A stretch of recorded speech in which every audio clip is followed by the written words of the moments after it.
গো তোমার শরীরের কি অবস্থা? তোমার বউ কি তেল জল কিছু মাইকে দেন গা বড় খসখস খসখস করছে? আর বলো না মাগির কথা, আর রূপ লিও ব্যস্ত সবসময়। আমার কি খেয়াল রাখে? যদি খেয়াল রাখতো তাহলে ভাল্লুকের মতন চকচক চকচক করতো শরীর।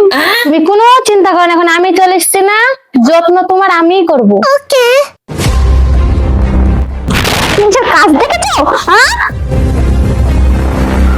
নতুন বড়িকে খুব পিড়িতে বুঝেছো।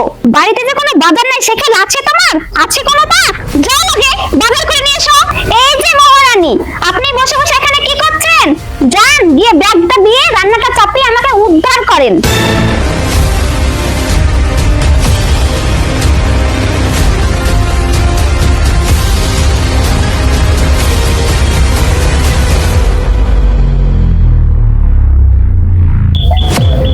আচ্ছা রবি ভাই, জানো জাম্বু ভাই দুটোকে দিয়ে গেল গো। মাল কেন ভালো ভালো মাল কেন পটেছে। আর দেখতে জানো তো জাম্বুর মতো পেট আর কালিয়ে ভূত আর মেঘ আছে টপ টপ তুলছে গো। শোনো সেলিম ভাই, আর ওই দুই মাল আমরা দুই বন্ধুতে ছলে বলে কৌশলে মাল দুটাকে পটকিয়ে নিলাম।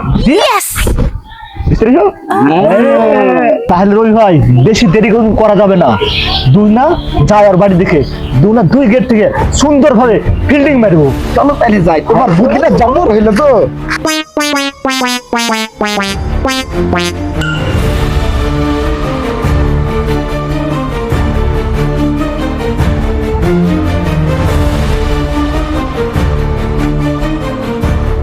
ভাবি কে রে সাজ্জি রে? মালটা কই? ওই তো। কি ভাবি? কে রে খাসি? জানি না নাকি?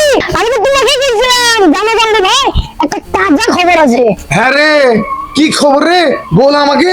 বাড়িতে যে দুটো বউ ছুঁয়ে বাজার করে বেড়াছো, ওই পাড়া মদনার বেটা আর ওই পাড়া সেন্টের বেটা গুলি গুলি করে বেড়াচ্ছে তোমার বউদের সাথে। বলি বলি যাচ্ছে আর আসছে, খবরটা রাখো একটু। শালিদের এত বড় সাহস, আমার নাম জাম্বু, সাথে পছায় মারবো বাম্বু।